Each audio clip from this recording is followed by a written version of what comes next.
Mesdames et messieurs, chers frères et sœurs, je vous salue dans le nom de notre Seigneur au Sauveur Jésus-Christ de Nazareth. Soyez enracinés dans le nom de notre Seigneur. Alléluia. Soyez fortifiés. Soyez encouragés, chers frères et sœurs, mesdames et messieurs. Je voudrais, en ce jour, encore une fois de plus, partager avec vous sur la parole de notre Seigneur. Et aujourd'hui, nous avons, avec l'aide de l'Esprit de Dieu, parler d'un thème vraiment alléchant. Alléluia. J'espère que cela vous fera beaucoup de bien. Alléluia. Nous avons entendu beaucoup de choses. Alléluia. En ce qui concerne la délivrance. Alléluia. Et beaucoup pensent que le fait de faire partie d'une congrégation appelée Église en guillemets, ou le fait d'être ami à des pasteurs, ou, alléluia, le fait de être membre d'une congrégation, alléluia, fait de nous réellement un chrétien. Et beaucoup le disent aussi qu'une fois que quelqu'un, alléluia, effectivement ils ont raison, une fois que quelqu'un est réellement né de nouveau chrétien, alléluia, est-ce que quelqu'un peut être possédé étant chrétien? Je suis prêt à dire non. Alléluia. Parce que si tu es vraiment né de nouveau, alléluia, il n'y a plus de place pour l'ennemi dans ta vie, pour les démons dans ta vie. Alléluia. Mais là où le bas blesse, c'est de savoir maintenant qui est réellement chrétien. Est-ce que le fait d'aller tous les dimanches à l'église fait de toi un chrétien ou une chrétienne? Alléluia. Est-ce que le fait d'avoir une Bible sur toi fait de toi une chrétienne ou un chrétien? Alléluia. Donc, chers frères et sœurs, je voudrais partager avec vous en ce jour si un thème. Et ce thème a pour titre, si je peux m'exprimer ainsi, alléluia, la malédiction. Waouh. La malédiction. Nous voulons voir aujourd'hui parler de la malédiction. Beaucoup s'accordent à dire que en tant que chrétien, on ne peut pas être possédé. Effectivement. Alléluia. Oui, parce que quand nous voyons dans la parole de Dieu, quand on prend Galates 3, par exemple, à partir du verset 13, la Bible dit que Christ nous a délivrés de toute la malédiction. Il nous a libérés de la malédiction. Alléluia. Comme Galates 3. Alléluia. À partir du verset 13. Il nous a rachetés de la malédiction. Alléluia. Parce que lui-même, il s'est fait malédiction pour nous. Il nous a délivrés de la maladie. Selon Isaïe 53, parce que c'est de nos maladies qu'il s'est chargé. Alléluia. Et Colossiens 2 nous dira, alléluia, à partir du verset 15, qu'il a dépouillé toutes les dominations, les autorités et les arrivées publiquement en spectacle en triomphant d'elles par la croix. Alléluia. Donc, et quand nous voyons Romains 8 à partir du verset 1, la Bible nous dit qu'il n'y a plus maintenant de condamnation, aucune condamnation pour ceux qui sont en Jésus-Christ, mais nous ne nous arrêtons pas là, qui marchent non selon la chair, mais selon l'esprit. C'est là le problème. Il n'y a plus de condamnation pour ceux qui sont nés en Jésus-Christ, mais qui marchent par l'esprit, non par la chair. Et aujourd'hui, alléluia, il est nous du sort, nous voyons qu'il y a beaucoup de chrétiens, bon, si je peux l'appeler, si je peux le dire ainsi, beaucoup de personnes qui s'auto-proclament chrétiens, qui marchent par la chair. Alléluia. Ainsi, le péché peut ouvrir une porte dans la vie des chrétiens. La désobéissance peut ouvrir une porte dans la vie des chrétiens. Alléluia. Et aujourd'hui, je voudrais m'adresser. Bon, on me dira que quand on est chrétien, on est délivré. Alléluia. Donc, je voudrais m'adresser à tous ceux peut-être qui ne sont pas chrétiens et à des religieux, alléluia, qui côtoient, qui vont chauffer les bancs des églises, mais qui ne sont pas des chrétiens. Alléluia. Nous allons parler, on va vous démontrer comment les esprits mauvais, alléluia, peuvent introduire vos vies. Alléluia.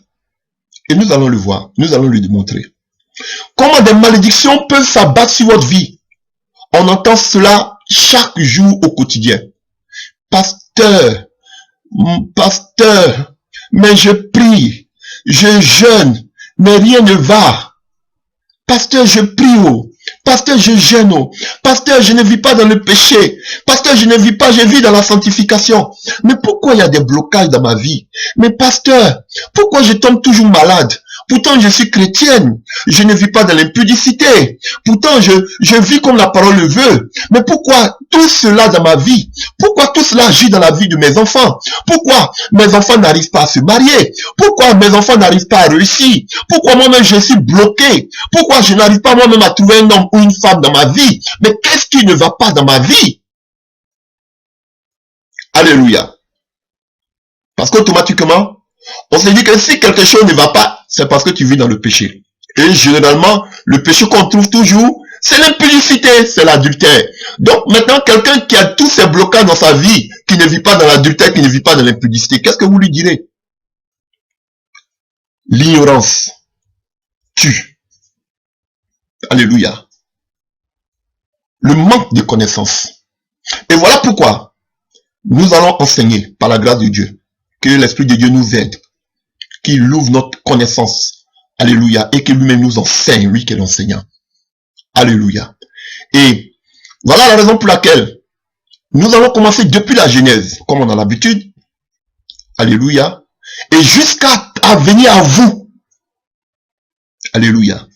Nous allons commencer par la malédiction universelle. Alléluia. Continuer par la malédiction sur les peuples, les différents peuples. Alléluia. Parce que là aussi, il y a eu plein de mensonges. On arrivera. On va tomber aussi. Vous voyez, parce que vous savez qu'il y a le monde et je ne veux pas parler de notre galaxie, je ne veux pas parler de la Voie lactée. Alléluia, de notre système solaire, je n'en veux pas, je ne veux pas parler de cela. Alléluia. Mais dans le monde est composé de continents. Alléluia. Et les continents sont composés de pays. Les pays sont composés de villes ou des régions. Et les régions sont composées de villes. Alléluia. Et les villes sont composées de villages, si vous voulez. Oui, je le dis. Parce que, et les villages sont composés de familles, parce que chaque famille provient d'un village, d'une source. Alléluia. Et nous allons voir un bel exemple avec Jésus-Christ qui est arrivé à Bethsaïda. Alléluia. On va voir un bon exemple. Alléluia. Lorsqu'on va parler des villages. Et vous allez voir quelque chose de merveilleux. Mais avant d'arriver à là, nous allons commencer d'abord depuis la Genèse. Alléluia. Pour comprendre beaucoup de choses. Pour comprendre que le but de Dieu, alléluia, ce n'était pas de maudire, alléluia, l'humanité. Le but de Dieu, Dieu a toujours voulu que l'homme vive en parfaite communion avec lui, que l'homme puisse cultiver tout ce que lui, Dieu, il a créé. Dieu voulait le bien-être pour l'homme. Alléluia. Et c'est tout cela que nous allons voir en ce soir. J'espère que cela vous fera beaucoup de bien et que vous soyez fortifiés dans le nom puissant de Jésus-Christ de Nazareth. Donc, quelle définition pouvons-nous donner de la malédiction? Je peux dire de façon simple que la malédiction est la conséquence du péché. Alléluia. La malédiction est la conséquence du péché. Alléluia. Et voilà pourquoi Dieu n'a pas cessé de donner des avertissements au peuple d'Israël. Et voilà pourquoi vous le verrez toujours, lorsqu'il parle au peuple d'Israël, il met en face de la bénédiction et la malédiction. S'il se comporte, vous avez vu, des conditions. Si vous faites cela, voici ce qui va vous arriver. Si vous ne faites pas cela, voici ce qui va vous arriver. Voilà pourquoi le livre de Proverbes 26, à partir du verset 2, va nous parler de une malédiction sans cause. Elle est vaine. Mais et une malédiction avec une cause. Et la malédiction est toujours causée par un péché. Alléluia. Donc, c'est ce que vous devez savoir. La malédiction est toujours causée par un péché. Voilà pourquoi Dieu n'a cessé de tirer l'oreille à son peuple. Et je prends un exemple dans le livre de Deutéronome 11, à partir du verset 26. Qu'est-ce que le Seigneur dit au peuple d'Israël? Deutéronome 11 à partir du verset 26. Vois, je mets aujourd'hui devant vous la bénédiction et la malédiction. La bénédiction si vous obéissez au commandement de l'Éternel, votre Dieu, que je vous prescris en ces jours. La malédiction si vous n'obéissez pas au commandement de l'Éternel, votre Dieu, et si vous vous détournez de la voie que je vous ai prescrit en ces jours, pour aller après d'autres dieux que vous ne connaissez point. Alléluia. Donc vous voyez, la malédiction provient toujours de la désobéissance. Alléluia. La malédiction vient toujours du péché. La malédiction vient toujours des alliances. Parce que le Seigneur nous parle ici de d'autres dieux. Lorsque nous délaissons la parole de Dieu, le Créateur, pour se tourner vers des dieux qui n'ont ni oreilles ni yeux, alléluia, automatiquement la malédiction tombe sur nous. Et nous allons le voir depuis la Genèse. Alléluia. Donc, cet enseignement, c'est pour que toi-même, tu puisses te regarder face droit dans le miroir pour te poser la question, qu'ai-je fait? Ou bien, qu'est-ce que mes parents ont fait? Alléluia. D'autant vous diront, oh, c'est fini. Tu n'as plus besoin de jeûner, tu n'as plus besoin de prier. Le sang de Jésus te couvre, comme un pasteur me le disait. C'est fini, ils sont tous baptisés parce que beaucoup pensent qu'une fois qu'on est baptisé, c'est fini. Tu es baptisé, aucun démon ne peut venir encore dans ta vie. Détrompez-vous. C'est une erreur qu'ils font. Ils le font exprès parce qu'ils veulent pas avoir, comment je peux le dire, ils ne veulent pas entrer dans cette histoire de suivi. Ils veulent vous laisser à vous-même, livrer à vous-même. Alléluia. Sinon, ils le savent. Tu peux être baptisé. Donc, c'est bon de baptiser. Mais, frère, c'est pas tout. Parce que la Bible nous dit même, lorsqu'on chasse un esprit, c'est pas moi je l'ai dit, c'est Jésus. L'esprit s'en va et il tourne et il revient encore voir si la maison est libre. Pourquoi il ne va pas définitivement? Alléluia. Et si maintenant l'esprit revient, qu'il voit que la maison est libre, il rentre. Pourquoi? Parce que la maison doit être occupée par quoi? Par l'esprit de Dieu. Et si la maison n'est pas occupée par l'esprit de Dieu, que la maison est occupée par d'autres choses, c'est normal qu'il y ait des portes d'ouverture. Donc la malédiction est agie à partir d'une désobéissance, d'un péché. Tu peux être chrétien, avec ce passage que je viens de citer, il n'y a plus de malédiction. Mais lorsque tu pêches, lorsque tu crées des portes d'ouverture, automatiquement la malédiction vient les esprits. Et on dit, ils viennent encore 7, avec 7 démons plus coriaces. Alléluia. Maintenant, il y a des alliances qu'on pose dans nos familles, alléluia, qui peuvent avoir aussi des répercussions négatives dans notre vie. Alléluia. Et si tu ne sais pas ce genre de choses, je ne veux pas prêcher aujourd'hui si un message ou un ministère de délivrance, un ministère qu'on appelle de combat spirituel, loin de là. Mais c'est pour vous ouvrir les yeux. Alléluia. Pour ne pas que vous puissiez négliger certaines choses dans vos vies. Parce que là, beaucoup de pasteurs ne veulent pas en parler. Parce qu'ils se disent que c'est trop de travail. Alléluia. Vos yeux vont s'ouvrir ce soir. Alléluia. Et continuons.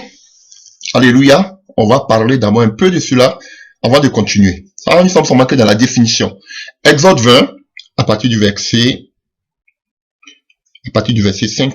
Exode 20, à partir du verset 5. Tu ne te prosterneras point devant elle, et tu ne les serviras point. Car moi, l'Éternel, ton Dieu, je suis un Dieu jaloux, qui punit l'iniquité des pères sur les enfants, jusqu'à la 3e et à la 4e génération de ceux qui me haïssent, et qui fait miséricorde jusqu'à la 1000e génération de ceux qui m'aiment, et qui gardent mes commandements. Ça, il parlait au peuple d'Israël.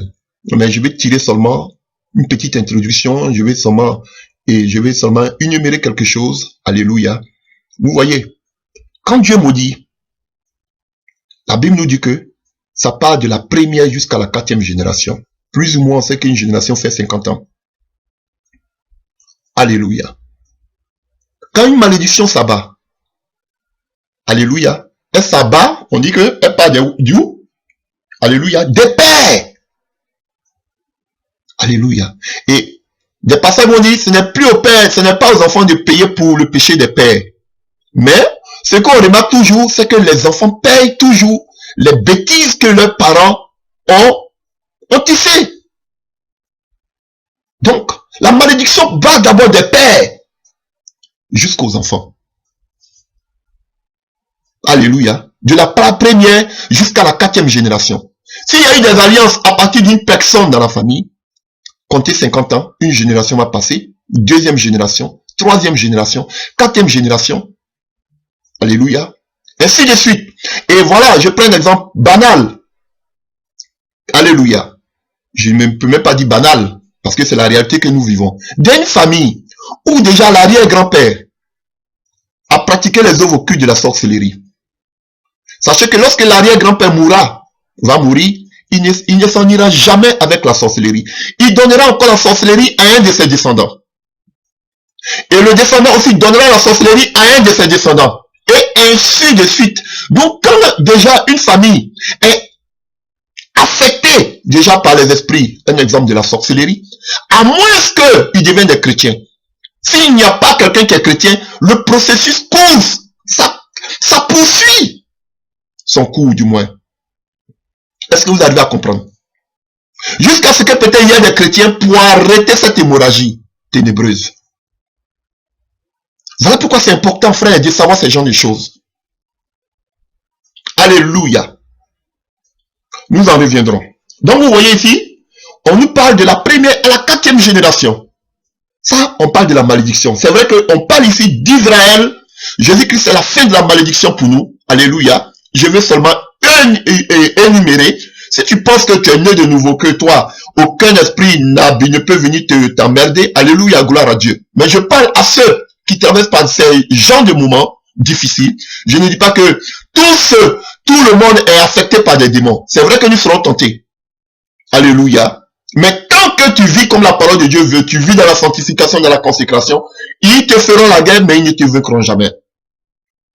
Alléluia. Mais je vais ouvrir les yeux à beaucoup qui ne sont pas encore chrétiens. À beaucoup de personnes qui vivent une vie chrétienne, un pied dedans, un pied dehors. Comme on peut le dire. Alléluia. Donc, voici ce que la Bible nous dit. Et quand vous partez encore, vous connaissez ce passage. Nous continuons dans le livre de Nombres. Nombre 14 à partir du verset 18. L'Éternel est lent à la colère et riche en bonté. Il pardonne l'iniquité et la rébellion, mais il ne tient point le coupable pour innocent. Et il punit l'iniquité des pères sur les enfants jusqu'à la 3e et à la 4e génération. Donc, alléluia, il punit ici encore l'iniquité. On nous dit que Dieu punit l'iniquité des pères. Pourquoi? Parce qu'on le laisse pour aller adorer d'autres dieux. Et dans Exode 20, on parle de ceux qui se prosternaient même devant les faux dieux. Jusqu'à ça s'est fait jusqu'à aujourd'hui. Devant des statuettes, des idoles. En quelque sorte, en grosso modo, d'autres dieux. Alléluia. Donc, nous continuons. Quand on va encore dans le livre de Deutéronome, que vous connaissez beaucoup, que beaucoup même le récitent par cœur, vous voyez, quand vous prenez Deutéronome 28, que tout le monde connaît, écoutez, je vais parler seulement de l'introduction. Deutéronome 28 à partir du verset 1. Si tu obéis à la voix de l'Éternel ton Dieu, en observant et en mettant à pratique tous ces commandements que je te prescris aujourd'hui, l'Éternel te donnera la supériorité sur toutes les nations de la terre. Voici toutes les bénédictions qui se répandront sur toi.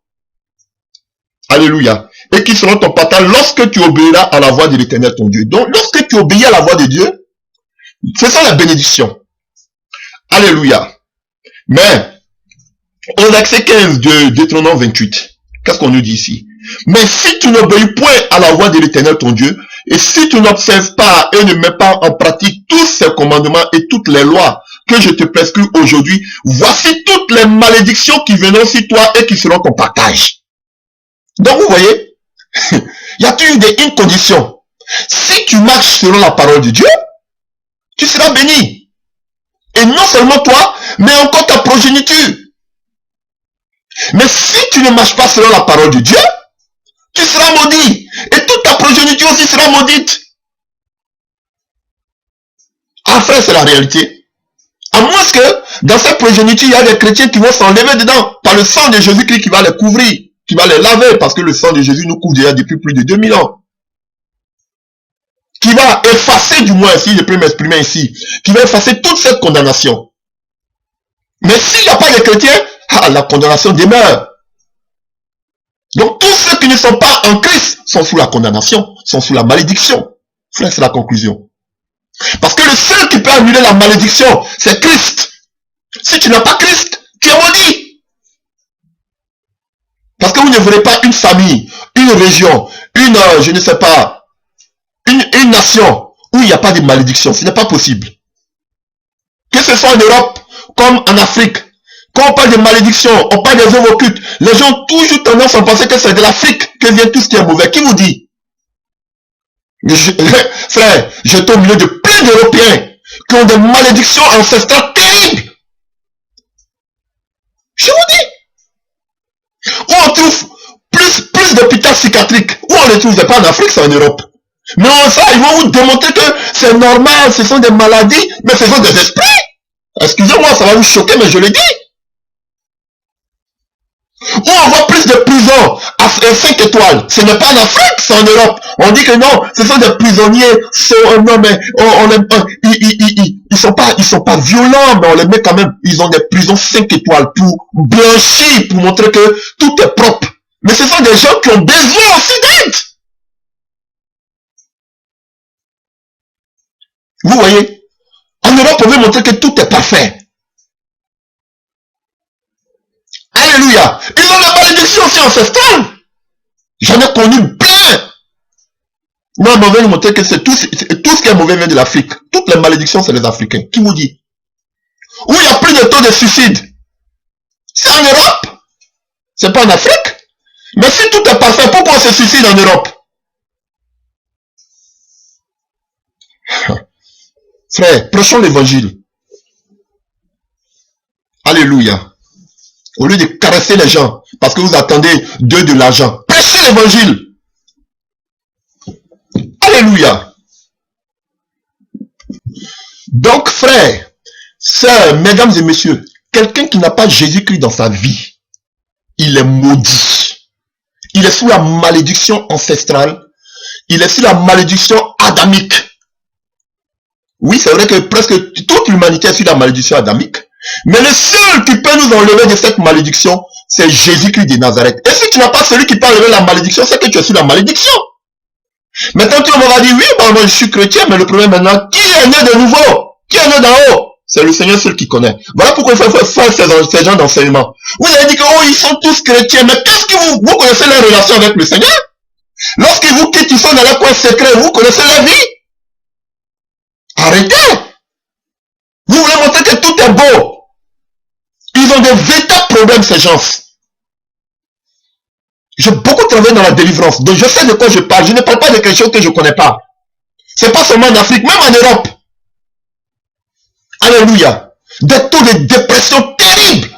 Des gens qui sont dans des écoles théologiques, mais qui sont dépressifs.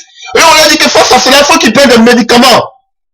Même jusqu'à même, il y a des antidépressants, on va leur dire même de prendre des médicaments, ou bien on utilise l'hypnose, ces mots-là, j'ai des difficultés pour le prononcer. On va les hypnotiser. Dans les écoles théologiques, on enseigne cela. J'étais scandalisé, je me suis levé, j'ai tapé sur la table, j'ai dit non, c'est pas possible, Jésus-Christ guérit. Vous allez me dire qu'ils ne sont pas malades, ils sont malades, l'Europe est malade, l'Europe a besoin de Jésus. Alléluia. Comme un pasteur, comme un professeur, le professeur du Nouveau Testament, il a dit que lui, il y a son collègue qui est allé en Afrique.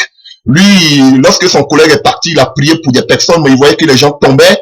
Mais son collègue lui a dit, le professeur du Nouveau Testament a dit, mais pourquoi et en Europe, quand tu pries pour les gens, est-ce qu'ils tombent? Ils disent que non, les gens ne tombent pas en Afrique. Il dit, ah donc tu vois, c'est le problème, ce sont les Africains. Non, c'est parce que vous êtes incrédules. Donc pour eux, tous ces genres de choses-là, c'est en Afrique. Les malédictions qu'on fait en nous ici. Non! C'est la malédiction blanchie. On vous montre qu'ils ne sont pas maudits, pourtant ils sont maudits. Ah, c'est la vérité, frère. Ne jetez pas tous sur l'Afrique. Alléluia. Si on n'allait pas avoir ici des hôpitaux, de gros hôpitaux psychiatriques. Alléluia. Si on n'allait pas, le taux de dépression est croissant. C'est pas où, c'est pas en Afrique, c'est en Europe. Ah oui, frère, je vous dis la vérité. La malédiction. Et nous allons commencer. Alléluia. Et ceci étant, nous allons nous plonger dans la parole de Dieu. Excusez-moi pour mon introduction. Alléluia. Voilà. Vous savez, quand il s'agit de la parole de Dieu, je deviens un peu, excusez-moi pour le terme, un peu sauvage. Alléluia. Donc, nous allons commencer dans le livre de la Genèse. Et comme je l'ai dit tantôt, nous allons parler d'abord de la malédiction universelle. Et comme j'ai dit tantôt dans l'introduction, le but de Dieu, ce n'est pas de maudire l'humanité. Mais c'est le péché, la désobéissance qui a poussé Dieu à maudire l'humanité. Donc, frère, quand même, lorsque vous faites des enseignements, prenez le temps d'expliquer comme il se doit. On n'est plus sur la malédiction. Ok, je dis à tout payer, mais expliquez comme il se doit. De quelle malédiction vous parlez? Alléluia. Et nous voulons commencer par la malédiction universelle.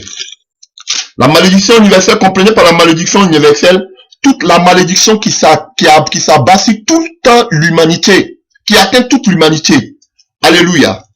Voilà. Et nous allons aller dans le livre de Genèse. Alléluia. Dans le livre de Genèse. Genèse 1 à partir du verset 26. Dieu vit que cela était bon. Puis Dieu dit, faisons l'homme à notre image, selon notre ressemblance, et qu'il domine sur les poissons de la mer, sur les oiseaux du ciel, sur le bétail, sur toute la terre, sur tous les reptiles qui rampent sur la terre. Dieu créa l'homme à son image et le créa à l'image de Dieu. Il créa l'homme et la femme, Dieu les bénit et Dieu les dit, soyez féconds, multipliez, remplissez la terre et l'assujettissez, dominez sur les poissons de la mer, sur les oiseaux du ciel et sur tout animal qui se meut sur la terre. Et Dieu dit, voici, je vous donne toute herbe pour de la sémence qui est en surface de toute la terre et tout arbre ayant en lui du fruit, ainsi de suite. Vous pouvez continuer. Alléluia. Et Dieu vit que tout ce qu'il avait fait, et voici, c'était très bon. Alléluia. Donc, je vais vous parler, c'est vrai que ce passage-là, alléluia, il y a beaucoup d'utilisation, il y a beaucoup d'interprétations. Alléluia.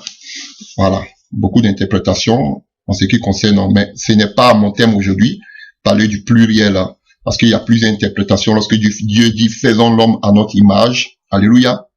Donc, d'autres pensent que Dieu a agi en train de parler avec ses anges, et d'autant disent aussi que c'est qu'on appelle une autodélibération de Dieu lui-même, parce qu'on parle de Elohim, alléluia, le Dieu le pluriel. Donc, Dieu lui-même, il se autodélibère, lui seul, alléluia. Bon, c'est pas là mon thème aujourd'hui. Donc, on voit que Dieu avait un but quand il a créé l'homme, c'était pour que l'homme, vous avez vu avec moi, pour que l'homme puisse dominer, l'homme puisse s'assujettir, l'homme puisse gérer tout ce que Dieu a créé. Alléluia. Et on voit que Dieu crée un jardin. Alléluia. On va au chapitre 2 à partir du verset 6. Chapitre 2. Ou bien chapitre 2 à partir du verset 5, 4 même. Voici les origines des cieux et de la terre. Quand ils furent créés, lorsque l'Éternel Dieu fit une terre et les cieux, aucun arbuste des champs n'était encore sur la terre, aucune herbe du moins, des champs ne germaient encore, car l'Éternel Dieu n'avait pas fait pleuvoir sur la terre. Il n'y avait point d'homme pour cultiver le sol, mais une vapeur s'éleva de la terre et arrosa toute la surface du sol. L'Éternel Dieu forma l'homme de la poussière de la terre, il souffla dans ses narines un souffle de vie, et l'homme devient un être vivant. Et l'Éternel Dieu planta un jardin en Éden du côté de l'Orient, et il mit l'homme qu'il avait formé. L'Éternel Dieu fit pousser du sol des arbres, et toute espèce agréable à voir et bon à manger, et l'arbre de vie au milieu du jardin, et l'arbre de connaissance du bien et du mal. Alléluia. Donc, vous pourrez vous-même continuer la lecture. Alléluia. Donc, vous voyez tout ce que Dieu a fait pour que l'homme puisse s'épanouir. Alléluia. Pour que l'homme puisse vraiment s'épanouir. Donc, vous allez continuer, on nous parle des fleuves, on nous parle de l'Euphrate. Vous voyez l'Euphrate déjà qui prend, vous allez voir sa source depuis la Turquie, qui traverse plusieurs pays, l'Irak et consorts. Alléluia. Vous allez le Pichon, bon, c'est une localisation inconnue. Là, il y a aussi On fait allusion aussi à un fleuve qui passait en Égypte. On nous parle aussi de, alléluia, de d'autres fleuves. Alléluia, il y avait 4. Alléluia. Donc, je ne veux pas parler aujourd'hui des fleuves qui passaient, qu'on appelle dans le jardin d'Éden. Alléluia. Mais je peux vous dire simplement que chaque fleuve avait une particularité, c'est que elle regorgeait, alléluia, des ressources naturelles. Donc, il y avait le pichon, il y avait la villa. Vous-même, vous voyez à partir du verset 11, qui regorgeait de l'or, alléluia, des pierres précieuses. Le deuxième fleuve s'appelait Guillon. Le troisième fleuve s'appelait le Tigre. Le quatrième fleuve s'appelait le Frate. Donc, vous connaissez aussi le Frate, donc je viens d'en parler. Alléluia. Et vous voyez, donc, tous ces fleuves-là avaient des... Donc, Dieu a mis tout cela à la disposition de l'homme pour que l'homme puisse vivre heureux. Donc, vous voyez que le but de Dieu, c'était pas d'amener la malédiction sur l'humanité. Alléluia. Donc, qu'est-ce qui va se passer? Alléluia. Nous entrons maintenant dans le vif du sujet. Alléluia. Et nous prenons le chapitre 3 de Genèse. Le serpent était le plus rusé de tous les animaux. Comprenez par le serpent le diable. Alléluia. Alléluia. Alléluia. Comprenez ça comme ça simplement. Alléluia. Je ne vais pas entrer dans tout l'enseignement. Voilà. Il était le plus rusé de tous les animaux des champs que l'Éternel Dieu avait fait. Il dit à la femme, Dieu a-t-il réellement dit, alléluia, vous ne mangerez pas de tous les arbres du jardin? La femme répondit au serpent, nous mangeons du fruit des arbres du jardin, mais quant au fruit de l'arbre qui est au milieu du jardin, Dieu a dit, vous n'en mangerez point et vous ne toucherez point, de peur que vous ne mouriez. Alors le serpent dit à la femme, vous ne mourrez point, mais Dieu sait que le jour où vous en mangerez, vos yeux s'ouvriront et que vous serez comme des dieux, connaissant le bien et le mal. La femme vit que l'arbre était bon à manger et agréable à la vue, et qu'il était précieux pour ouvrir l'intelligence. Elle prit de son fruit et en mangea. Elle en donna aussi à son mari qui était auprès d'elle, et il en mangea. Les yeux de l'un et de l'autre s'ouvrirent. Alléluia. Alléluia. Donc, on nous parle d'une situation ici. Alléluia. Donc, on nous parle du serpent. Et quand vous allez prendre dans la mythologie, alléluia, dans le Moyen-Orient, alléluia, on sait que le serpent, il était symbolique, il évoquait la séduction. Le serpent aussi, qu'on appelle, était une figure des puissances occultes, de la pratique des rites mystérieuses, d'art magique. Alléluia. Et on sait que dans la Bible, le serpent est l'adversaire de Dieu. Alléluia. Donc, on l'identifie au diable, à Satan dans le Nouveau Testament. Alléluia. Donc, chers frères et sœurs, voici ce que on vient de voir, on vient de lire. Voilà. Donc, on voit ici la première alliance, alléluia, mystique, si je peux m'exprimer ici, entre l'homme entre l'homme, la femme et le diable. Parce qu'on nous dit que l'homme était à côté de la femme. Alléluia. Donc, vous voyez comment Satan vient de façon avec ruse et il ne s'en va pas parce qu'il ne sachant pas tout, parce qu'il n'est pas Dieu, il n'est pas omnipotent, alléluia, omniscient. Donc, il demande, est-ce que Dieu a réellement dit de ne pas manger de l'arbre qui est au milieu? C'est parce que Dieu avait dit, il était défendu de manger le fruit, mais pas l'arbre. Mais c'est la femme même qui met la puce à l'oreille du diable. Alléluia. Voilà. Donc, écoutez ce que Satan lui dit. Satan dit que non, vous n'allez pas mourir, mais il sait que si vous en mangez, vous devenez comme des dieux. Alléluia. Et voici la première alliance mystique d'Adam et Ève. Il sait que si vous en mangez, vous devenez comme des dieux. Alléluia. Et c'est la même chose qui a poussé Satan à être propulsé du jardin d'Éden. Alléluia. Du jardin de Dieu en Ésaïe 14. Il disait, je monterai, je serai semblable au Très-Haut. Vous pouvez voir en Ésaïe 14.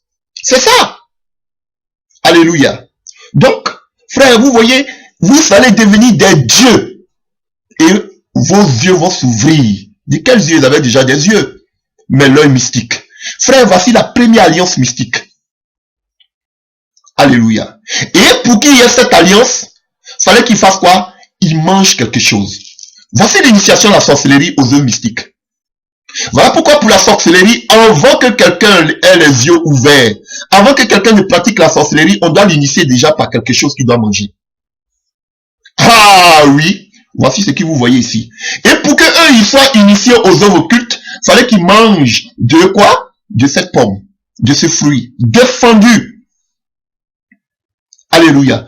Pareil pour la sorcellerie aujourd'hui. Pour être initié, tu dois manger quelque chose. Ça peut être par le pain. On peut te donner une pièce de 1 euro ou bien je ne sais quoi. Mais tu dois être initié ou bien le sang ou bien quoi que ce soit. On doit te donner la nourriture humaine. Tu vas te voir. Dieu vouloir, on prêchera sur la sorcellerie. Mais tu te vois dans ton songe en train de manger. Voici l'initiation. Et c'est comme ça que Satan les a initiés à la sorcellerie. Pourquoi? Pour qu'ils deviennent des dieux. Et pour devenir des dieux, ils doivent avoir quoi? On lit à partir du verset 7. Les yeux de l'un et de l'autre s'ouvrirent. Ils avaient des yeux, mais ce n'étaient pas les yeux physiques qui s'ouvrirent, mais c'était les yeux spirituels. Voici les œuvres occultes. Voici les œuvres occultes. Frère, et voilà comment beaucoup de faux pasteurs, faux prophètes ont les yeux ouverts, les yeux, quand on parle pas des yeux physiques, alléluia, les yeux spirituels ouverts, parce que vous savez que tout était déjà spirituel avant d'être physique. Donc, ceux qui ont l'œil spirituel ouvert, les yeux spirituels ouverts du moins, ils se disent qu'ils sont supérieurs aux autres qui ont les yeux fermés.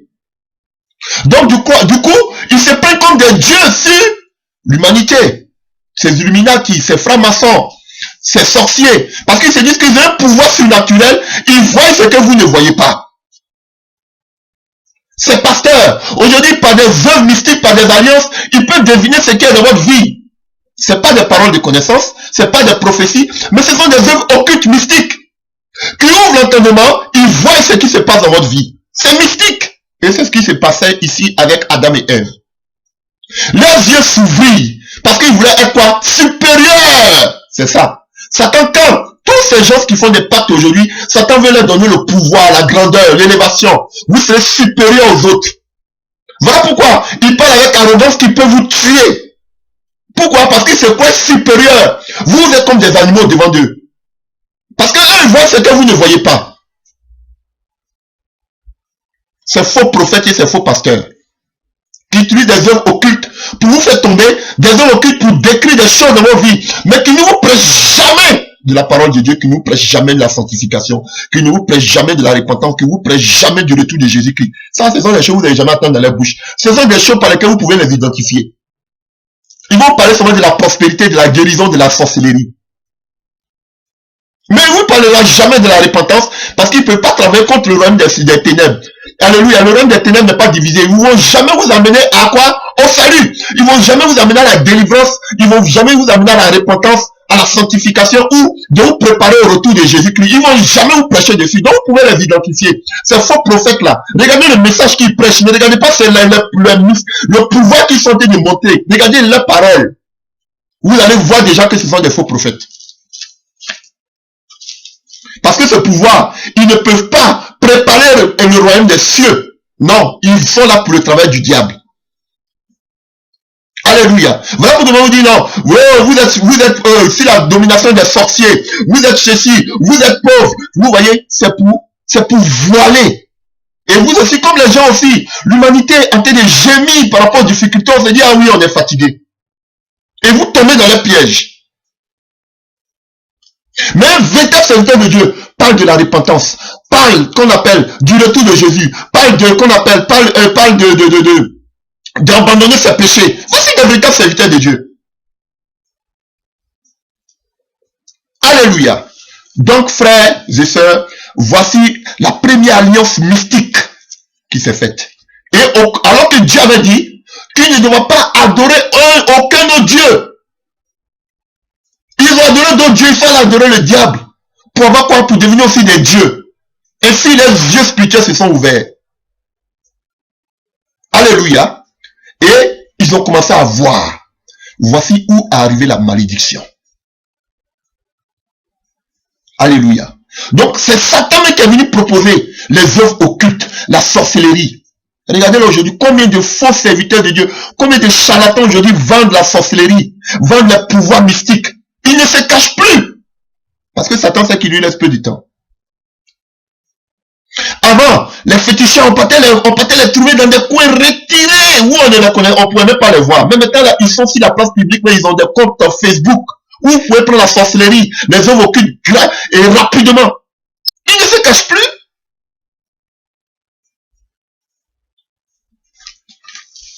Alléluia. Donc, voici où la malédiction a commencé dans la vie de l'homme. Alléluia. Donc, on revient à notre passage. Alléluia. Voilà. Donc, comme je vous ai dit, le serpent au Moyen-Orient, il est symbole, alléluia, des œuvres mystiques, des pratiques occultes, des rites mystérieux. Alléluia. Et vous voyez vous-même que l'Égypte travaillait beaucoup avec le serpent. Alléluia. Donc, nous continuons. Maintenant, pour voir la malédiction. Alléluia. Et vous voyez, à cause de l'avidité, ces gens-là, Adam et Ève, voulaient tellement avoir le pouvoir, la grandeur. Alléluia. Ils ont plongé tout le monde entier, toutes les descendances humaines dans le chaos. Alléluia. L'homme avait tout pour être heureux. Mais la seule chose que l'homme n'avait pas, c'était quoi? D'être un Dieu. Il oublie même qu'il était un Dieu. Parce que Somme 1 nous dit, Somme 82, verset 6 nous dit que nous sommes des dieux. Alléluia. Mais nous mourons comme des hommes. Alléluia. Donc, à cause du pouvoir, aujourd'hui, ils ont plongé toute l'humanité dans le chaos. Donc, frère, voici la malédiction qui s'abat sur toute l'humanité.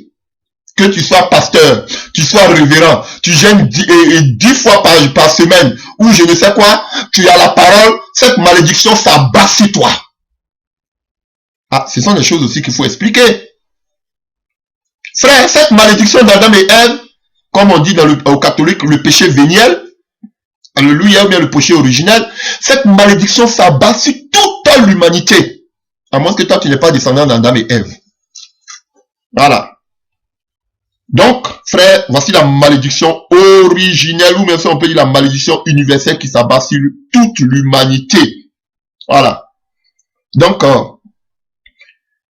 on continue. À partir du verset 8.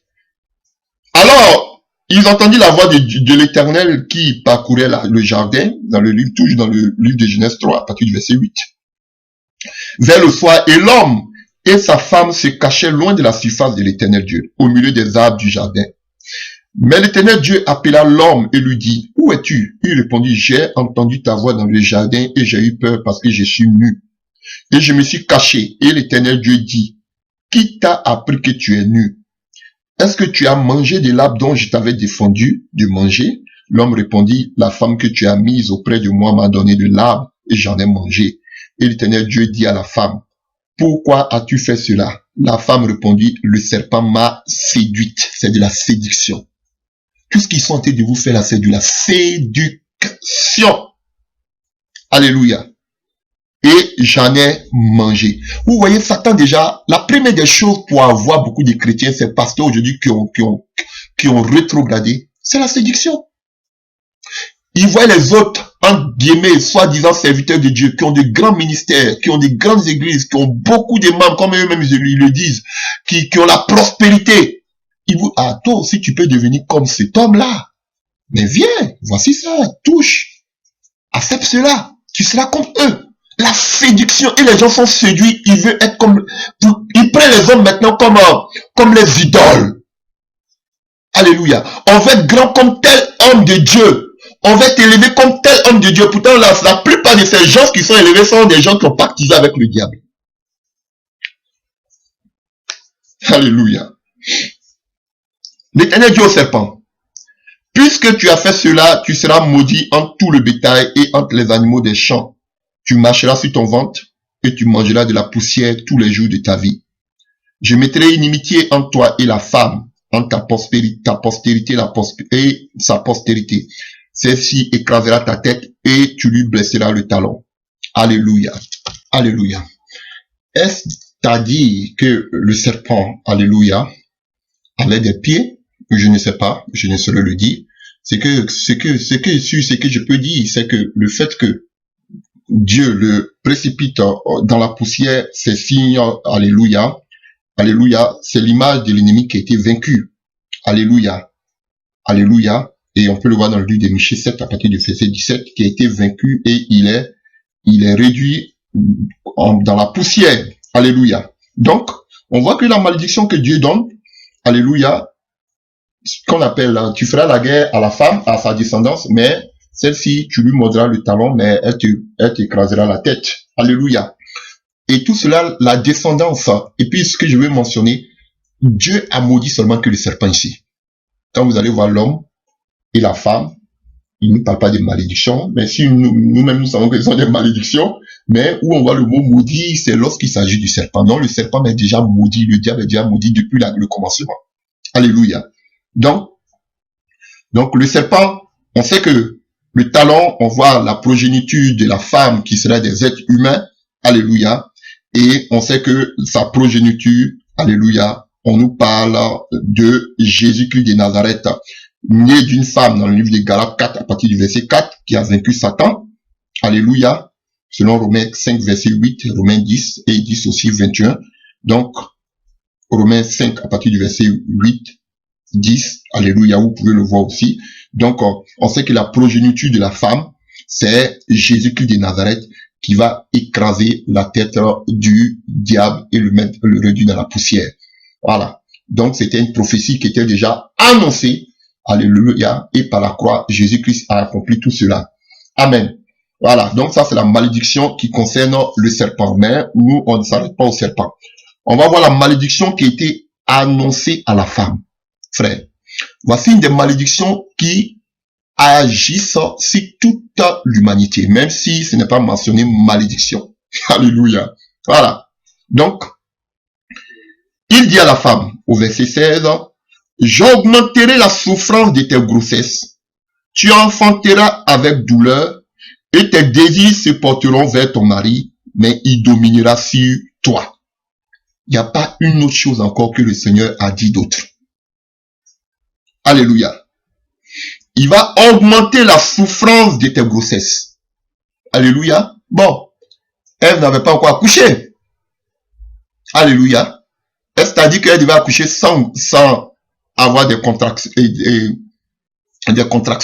Mais ici, la Bible nous dit que qui va augmenter, donc ça veut dire que déjà il va avoir des douleurs, mais il va augmenter maintenant cette douleur.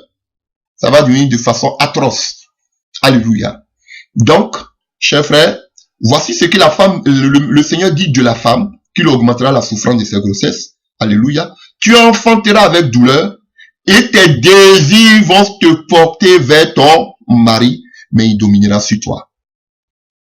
Alléluia. En quelque sorte, l'homme est le chef de la femme. Dominer, c'est, alléluia, un peu trop gros, mais l'homme est le chef de la femme. Voilà. La femme doit être soumise. Elle est à côté de l'homme. Alléluia. Comme une aide semblable. Si l'homme pouvait tout faire, Dieu n'avait pas créé la femme. Alléluia.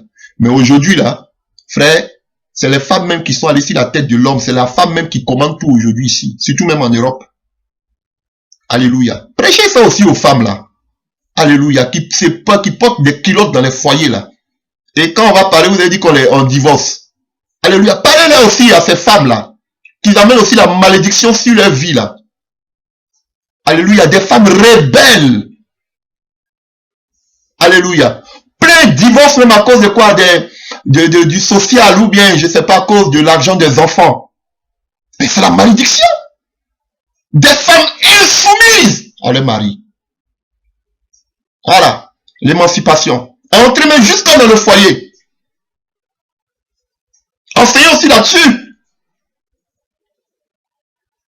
Voilà. Vous ne voulez pas enseigner dessus parce que vous savez que tout votre argent provient des femmes. Donc, il ne faut pas les coigner. Hypocrite que vous êtes.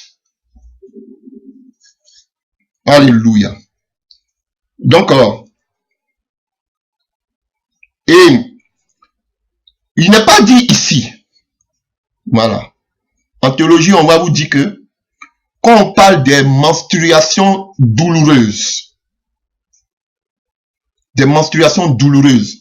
la femme, chaque mois, elle a sa période de menstruation. On l'a vu avec Rachel, lorsque là-bas, elle avait caché les térébentes. Alléluia. les idoles de son père. Alléluia. Son père cherchait cela. Son père lui a dit, descends du chameau, je vais voir. Il dit, non, j'ai ce qui est commun à toutes les femmes. Donc, on parle de menstruation aussi dans la Bible. Alléluia. Donc, les menstruations, c'est normal chez la femme. Voilà, je ne suis pas, alléluia, scientifique, alléluia. Mais c'est normal. Je ne vais pas faire l'anatomie ici. Voilà, c'est normal. Mais, et en théologie, on vous dit que c'est à partir de cette malédiction que est arrivé les menstruations douloureuses. Voilà. Personne n'était là au commencement pour dire si c'est vrai, c'est vérifié ou bien ce n'est pas vérifié. Alléluia. Mais ce que moi je sais, personnellement, parce que je travaille beaucoup dans la délivrance, alléluia, un enfant de Dieu n'a pas le droit d'avoir des menstruations douloureuses. Ah, je vous le dis, ça va vous choquer.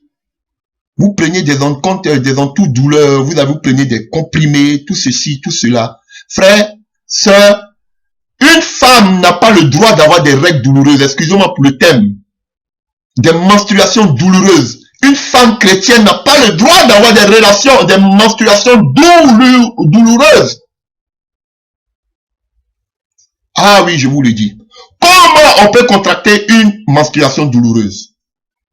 En ce qui me concerne, je n'ai jamais imposé ma main à une femme parce qu'elle a des menstruations douloureuses. Mais je disais aux sœurs toujours, impose la main, prie, ça s'en va. Et je prie de loin, sans même que moi-même je lui impose les mains. Je n'ai jamais mis ma main sur la bassesse d'une femme. Que Dieu m'en garde. Mais ce que je dis, avec l'expérience par la grâce de Dieu que j'ai eue dans la délivrance, je dis, on peut contracter qu'on appelle les menstruations douloureuses. Déjà, il y a d'autres, dès qu'elles ont leur premier, vous savez que l'alliance se passe, c'est le sang.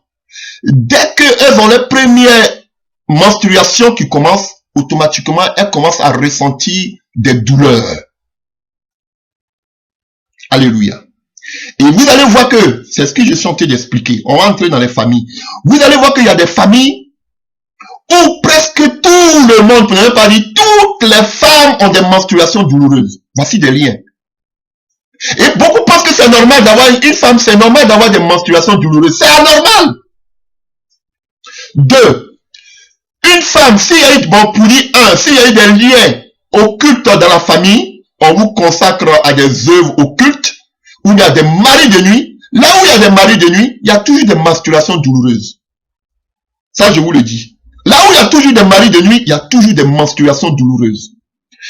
Alléluia. Parce que dès que vous avez déjà vos premiers menstrues, un mari de nuit s'installe, il y a toujours, tu as des rapports sexuels, vous formez un seul corps avec des démons. Ils vous injectent des œuvres occultes. C'est normal que tout est mélangé à votre niveau. Il y a des menstruations douloureuses. Deuxième des choses, quand quelqu'un, une femme est trop, une jeune fille est trop plongée dans l'impudicité, arrive aussi des menstruations douloureuses. Je vous dis, ça c'est l'expérience que j'ai eue. Quand tu es trop plongé dans l'impudicité, c'est-à-dire les rapports sexuels hors mariage, tu as aussi des menstruations douloureuses. Et troisième des choses, quelqu'un qui a fait un curettage, alléluia, peut contracter aussi des menstruations douloureuses. Tout ce qui est négatif. Et je vais encore plus loin. En notre temps, en Afrique, il n'y avait pas encore les cotons pour les femmes. Donc, beaucoup vont se reconnaître. Et souvent, le dessous, ça se faisait en Afrique, compte tenu de la pauvreté. Souvent, les morceaux de pain que les femmes prenaient pour, excusez-moi, c'est un peu vulgaire, mais par rapport à leur menstruation, souvent elle le lave, et même l'autre sœur peut l'utiliser. Donc, ce qui fait que si une déjà avait ça, automatiquement, par le contact avec ce truc, c'est des esprits. Tu peux faire en même temps la menstruation douloureuse. Dans tous les cas, ils vont vous donner des comprimés. On me dit, mais lui, là, il délie. Mais je vous dis, on a trop fait des délivrances de règles douloureuses. Par qui? En même temps. C'est anormal que tu sois chrétien, que tu aies des menstruations douloureuses. C'est anormal. Prie, impose les mains, puis chasse cet esprit-là. Ce n'est pas normal. Alléluia. Voilà, je ne vais pas parler de la délivrance. C'est comme ce démon mystère-là qui est à la base de qu'on appelle du rhumatisme. Alléluia. Vous recevez des douleurs partout. Souvent, c'est ton bras, souvent, c'est ta main. Souvent, c'est ça, c'est du mot mystère qui se promène comme ça dans votre corps, qui crée des douleurs en vous. En Europe, on peut vous donner des comprimés. Ce sont seulement que des calmants. Je dis, il faut chasser cet esprit. Un serviteur de Dieu ou bien un prédicateur n'a qu'à me dire le contraire. Je dis que c'est un esprit.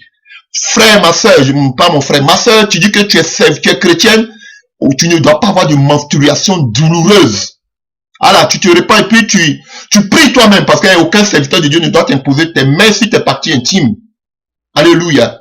Voilà. Ou mes frères, si tu vois que ta femme a des menstruations douloureuses, c'est anormal. Tu lui imposes les mains sur ta femme et puis chasse cet esprit. Voilà. Voilà pourquoi c'est important de faire ces enseignements. On va entrer dans la délivrance là. Avant qu'on fasse la pratique, avant que vous me voyez par la grâce de Dieu en action, déjà je vais poser d'abord les enseignements. Alléluia. Voilà. Donc, voici ce que nous dit la Bible. La Bible nous a pas dit que la femme doit avoir menstruation douloureuse ici. On nous a dit que elle aura comme on appelle l'augmentation des douleurs de sa grossesse. Elle va coucher avec douleur. Alléluia. Tous ses désirs se tourneront vers son mari. Alléluia. Mais il dominera sur elle. En quelque sorte, il est le chef. J'aime pas trop le mot dominer ici. Alléluia. L'homme ne doit pas être le macho ou bien le général ou bien je ne sais quoi. Voilà, le dictateur sur son foyer. Voilà, comme un lion. Voilà. Alléluia. Donc, voici la malédiction. Il n'y a pas une autre malédiction. Et la preuve, les femmes, vos yeux sont toujours tournés vers votre mari. Une femme que ses yeux ne sont pas tournés vers son mari, elle a un problème. Si toi, tes yeux ne sont pas tournés vers ton mari, c'est tourné vers ton pasteur, tu as un véritable problème. Tu as besoin de délivrance. Voilà. Tes yeux ne doivent pas se tourner vers 2 hommes, 3 hommes. Ça doit se tourner seulement vers ton mari. Voilà. Et ton mari, là, c'est ton premier homme. Ah, là, je ne sais plus maintenant. Hein. Je ne sais pas, excusez-moi, mais je ne sais pas combien d'hommes vous avez vu dans vos vies. Excusez-moi. Je ne vais pas choquer qui que ce soit. Mais je prêche. Voilà. Ce que tes yeux doivent te tourner vers ton mari. Voilà pourquoi c'était important de se marier vierge. Parce que si tu as connu déjà 5, 10, 20 hommes, déjà même tes yeux maintenant vont se tourner vers qui? Tu es ton mari, mais tu as envie de penser à ton ex. Ah, c'est ça que la vérité. Alléluia. Continuons. Continuons. Alléluia. Et il dit à l'homme, puisque tu as écouté la voix de ta femme, et que tu as mangé de l'arbre au sujet duquel que je t'avais donné cet ordre, tu n'en mangeras point. Le sol sera maudit à cause de toi. Alléluia. Et vous voyez que Dieu n'a même pas maudit l'homme. Alléluia. Dieu a maudit seulement que le sol. Alléluia. Il n'a pas maudit l'homme. Dieu a maudit le sol. Le sol sera maudit à cause de toi. C'est à force de peine que tu en tireras ta nourriture tous les jours de ta vie. Et il te produira des épines et des ronces. Vous voyez bien des épines. Hein? On va le voir lorsqu'on va parler de la malédiction familiale avec Elimelech, le fils de Gédéon. Il te produira des épines et des ronces. Et tu mangeras de l'herbe des champs. C'est à la sueur de ton visage que tu mangeras de ton front. Comme vous aimez beaucoup ces passages-là. Alléluia. Mais il y a un passage que je ne trouve jamais dans la Bible. Aide-toi et Dieu t'aidera. Ça, je ne trouve jamais dans la Bible. Ou même, je ne sais pas dans quelle Bible vous êtes allé prendre ça. Aide-toi et le ciel t'aidera. Alléluia. C'est à la sueur de ton visage que tu mangeras du pain. Jusqu'à ce que tu retournes dans la terre d'où tu as été tiré. Tu as été pris. Car tu es poussière et tu retourneras dans la poussière. Frère, que tu sois révérend, que tu sois dans la parole, tu sois dans la réforme, tu ne sois pas, tu vas mourir. Même les gens plus onctionnés que nous-mêmes sont morts. Mais la grâce, on aura la résurrection. Alléluia. Donc, frère, en quelque sorte, voici une malédiction qui s'abat sur toute l'humanité. À la sueur de notre front, l'homme doit manger. Alléluia. Et si les hommes vont commencer à grogner, mais ici, on ne dit pas que c'est la femme qui doit aller labourer ou bien c'est la femme qui doit aller travailler. Ici, on parle de l'homme. Ah oui, donc c'est la responsabilité de l'homme. Vous voulez me montrer que la femme, vous allez me montrer par A plus B. Ici, on parle de l'homme. On n'a pas dit que la femme va tirer des ronces ou des épines. On parle seulement de la grossesse et son visage ou bien ses pensées vont se tourner vers l'homme. Mais ici, le travail est plus destiné à l'homme. Donc frère, c'est toi qui dois travailler pour ta femme. Ah, c'est ça qui est la vérité. Non, ne nous donnez pas des prédications bizarres. C'est ici, c'est l'homme qui doit travailler pour la femme. Et c'est la sueur, on n'a pas dit la sueur de la femme, du front de la femme, on dit c'est la sueur du front de l'homme. Donc pourquoi vous allez faire palabre à cause de, je ne sais pas, à cause de l'argent des enfants, l'argent des bébés?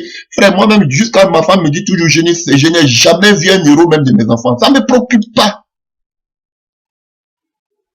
Hey, frère, va travailler, occupe-toi de ta famille. Tu es un homme. Et que tu as des grosses barbes. Et tu attends qu'une femme travaille pour te nourrir. Mais tu es maudit. Ça va même contre ce qu'on lit ici. Alléluia. C'est l'homme de prendre la responsabilité. C'est ce qui est écrit ici. C'est la sueur du front de l'homme qu'il aura de quoi manger et nourrir sa famille. On ne parle pas de la femme ici. On n'a pas dit à la sueur du front de la femme. Alléluia. Si toi tu dépends d'une femme pour manger, c'est que tu es un aventurier qui a besoin de délivrance. Alléluia. Alléluia. Donc, en grosso modo, chers frères et sœurs, voici la malédiction. Et vous voyez, même le président de la République, c'est à la sueur du front qu'il mange. Ah, vous pensez qu'ils ont plus de problèmes même que nous autres? Il n'y a pas un qui ne coule pas la sueur pour manger. Même ces prédicateurs, aujourd'hui, ils prennent jusqu'à dans la sueur. C'est la sueur de leur sang qu'ils mangent. C'est une malédiction. On va dire, on n'est pas si cette malédiction, c'est une malédiction. Mais vous-même, vous savez que vous transpirez. Alléluia. Et vous allez mourir aussi. Qu'est-ce qui va passer? C'est la malédiction qui s'abat sur l'humanité tout entière. Frère, le sang de Jésus-Christ là, excusez-moi, hein, c'est pas un blasphème. C'est vrai que le sang de Jésus nous a lavé de tout. Mais malgré qu'il y a le sang de Jésus là, malgré que Jésus est mort pour tout de la croix, on meurt. On meurt. Même Jésus même est mort. Il est ressuscité, mais il est mort. Donc nous tous, nous sommes sur cette malédiction. La malédiction adamique. Ça s'applique à nous tous. Alléluia. Donc, ça c'est la première partie. La malédiction qui s'abat sur toute l'humanité. La malédiction adamique. Donc, c'est ce qu'on essaie de vous dire. Une malédiction ne vient pas comme ça. Une malédiction vient à partir du péché, à partir de la désobéissance. Alléluia. Et vous voyez, à partir du péché d'Adam et Ève, à partir de l'alliance qu'ils ont fait avec le diable, c'est pas avec quelqu'un, mais avec Satan. Tous ceux qui font des pactes aujourd'hui, c'est avec le diable. À partir de l'alliance qu'ils ont fait avec le diable, la malédiction est rentrée. La mort est rentrée. La destruction est rentrée. Le chaos est rentré. Et vous pouvez voir la suite avec leurs enfants. Vous allez voir tout le chaos qui est entré. La mort est entrée, le frère tue son frère. Alléluia. Ils étaient obligés de cultiver. Alors qu'ici, on lui disait quoi? Ils ne cultivaient même pas. Ils n'avaient même pas, Dieu même n'avait même, l'eau même ne coulait même pas. On reprend à partir du verset 6. Et Genèse 2, à partir du verset 6. Alléluia. Il n'y avait point d'homme pour cultiver le sol, mais une vapeur s'éleva de la terre et arrosa toute la surface du sol. C'est Dieu même qui s'occupait du sol. Mais aujourd'hui, à cause de la malédiction, Adam lui-même est obligé de labourer la terre. C'est la malédiction. Alléluia. Dieu dit que l'homme doit dominer, assujettir tout, les forêts, les plantes, qu'on appelle la mer, l'eau, les poissons, les êtres, les animaux. On doit dominer sur tout. Mais l'homme, lui-même qui était le dominateur, il est devenu le dominé. La preuve, nous qui devons dominer sur la forêt, est-ce qu'on n'adore pas la forêt? Nous qui devons dominer sur les animaux, est-ce que nous on n'adore pas les animaux? Il y a certains animaux qu'on ne peut même pas manger, on dit que non, c'est le totem. Alléluia. Nous qui devons dominer sur les eaux, est-ce qu'on n'adore pas aujourd'hui les eaux? Nous qui devons assujettir toutes ces choses sous nos pieds, on était assujettis. Vous voyez, la malédiction et le chaos. C'est depuis là, à cause de l'alliance avec les œuvres occultes, avec le serpent. Ils ont précisé que c'est pas le diable, mais c'est avec le serpent. Comme je vous ai dit, le serpent dans le Moyen-Orient, ça signifie les arts magiques, les alliances mystiques. C'est ce que ça veut dire dans le Moyen-Orient. Donc, ils ont fait un pacte mystique. Et les yeux mystiques, les yeux spirituels se sont ouverts. Ils sont devenus de très grands occultistes. Adam et Ève. Et ils ont sacrifié toute leur descendance. Et oh, alléluia. Et comme il n'y a pas de lien, alléluia, sans le sang, il n'y a pas de pacte, sans le sang, il fallait que le sang coule dans sa famille. Voilà pourquoi. Lui, le premier fils, a été utilisé par le diable, il a tué son frère pour que le sang coule. Oh, alléluia. Frère, quand il y a une alliance occulte, le sang doit couler. Voilà pourquoi le sang a coulé. Oh, il ne peut pas avoir l'alliance dans vos familles sans que le sang ne coule, sans que les sorciers ne détruisent, sans qu'il y ait la dépression. Je vous dis qu'il y a deux manières de détruire quelqu'un. Soit on le tue physiquement, soit on détruit tout dans sa vie. Dieu permettra, on parlera de la sorcellerie. Alléluia. Voici la conséquence du lien, de ce pacte mystique que Adam et Ève ont fait avec le diable. Ça fallait qu'il y ait le sang. Et comme ça a fait que Dieu se sert toujours des premiers fils, lui aussi s'est servi du premier fils de l'aîné. Alléluia. Et l'aîné a accompli une tâche mystique qui était du verset sang. Pourquoi? Parce que la haine est entrée dans son cœur. La haine, c'est la première porte aux œuvres occultes, à la sorcellerie. Faites beaucoup attention, vous qui êtes beaucoup nerveux. C'est une porte par laquelle on peut t'avoir facilement. La malédiction universelle. La malédiction qui s'abat sur toute l'humanité. Tu peux gêner comme tu veux, tu vas mourir. Tu vas mourir. Voici la malédiction qui s'abat sur tout le monde. Et pour terminer sur la malédiction universelle qui s'applique à tout le genre humain, alléluia, la vie. Vous allez voir que, oh alléluia, tous ceux qui font des pactes occultes, la première des choses que le diable veut, c'est leur vie. Ou bien une partie de leur vie. Regardez toutes ces grandes célébrités dans le monde. Regardez tous ces grands stars de ce monde. Ils meurent dans la fleur de l'âge. 50 ans. Prince, Michael Jackson, qu'on appelle John Lennon. Tous ces grands que vous avez connus.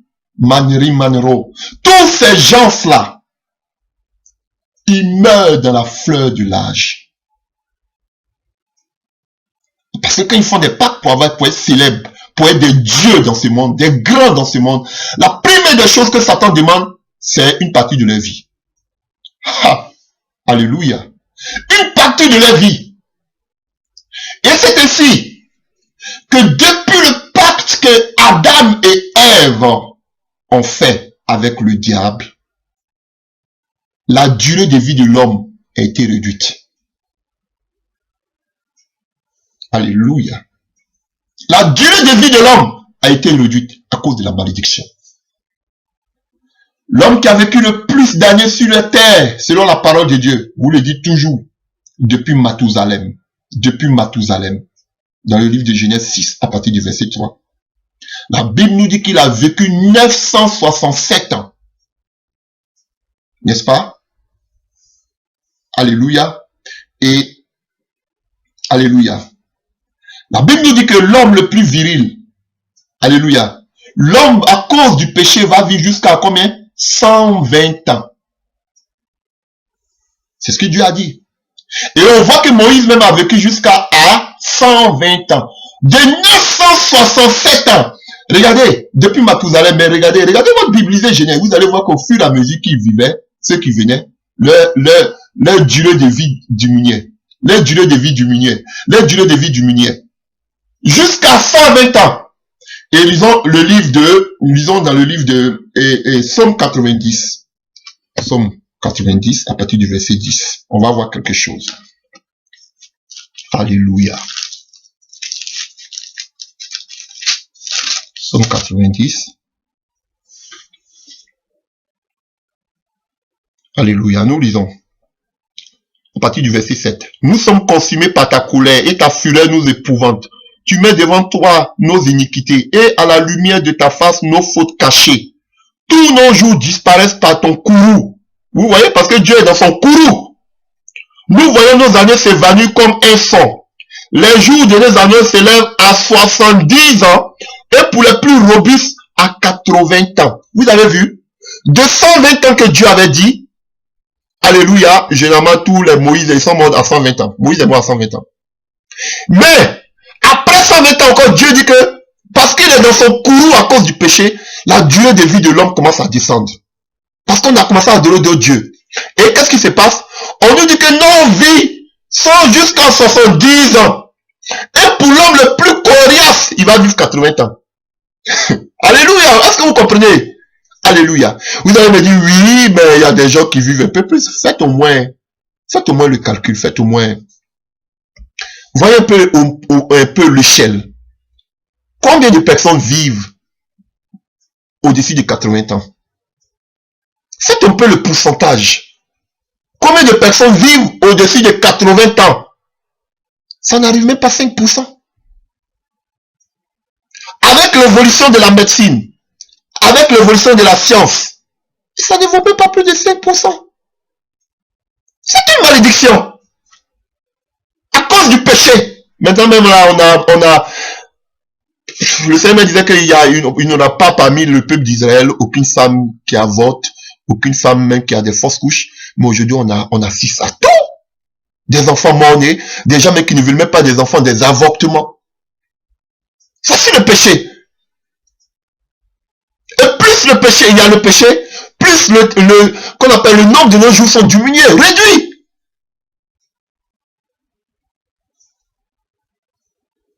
Ah, donc, mon frère, nous tous on est ici là, mais je vous dis, si le Seigneur n'est pas revenu, d'ici 80 ans, maxi, on est tous en bas de la terre. Tout le monde.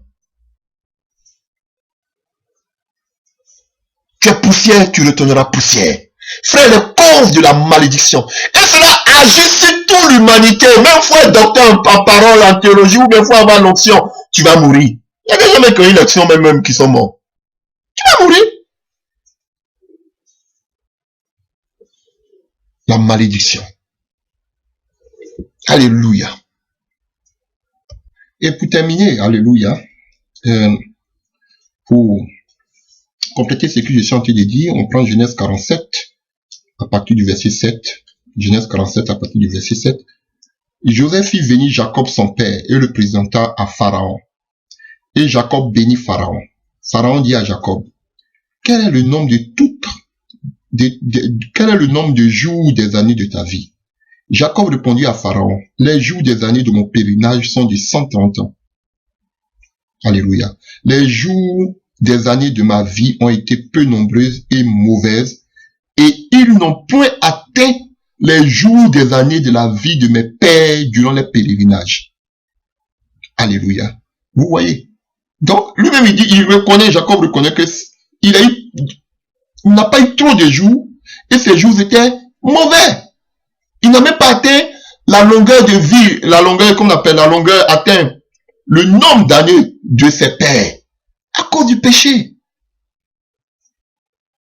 Donc, tout ce que vous êtes tenté de voir, pourquoi il y a la mort, on meurt, c'est le péché. On a abandonné Dieu. Jusqu'à, les gens ont tellement le mépris pour la vie, même qu'ils se suicident. Là, c'est le péché. À quoi le péché mène? Alléluia. Pourquoi Judas s'est suicidé? C'était le péché. Son avidité. Alléluia. Donc, que Dieu vous bénisse. Ça, c'est la première partie, ce qui concerne la malédiction universelle qui s'abat sur toute l'humanité. Alléluia. Tu mourras Les yeux de la femme doivent être tournés vers son mari. L'homme à la sueur de son front, il doit travailler. Alléluia. Voici la malédiction. Qu'on appelle, la femme va accoucher avec difficulté. Tout ça, c'est une malédiction qui s'abat. C'est tout le monde. Même si Dieu n'a pas dit que c'est une malédiction, mais ça s'applique sur tout le monde. Et quand ça s'applique sur toute l'humanité, c'est que ça devient une malédiction. Alléluia. Voilà. Que Dieu vous bénisse.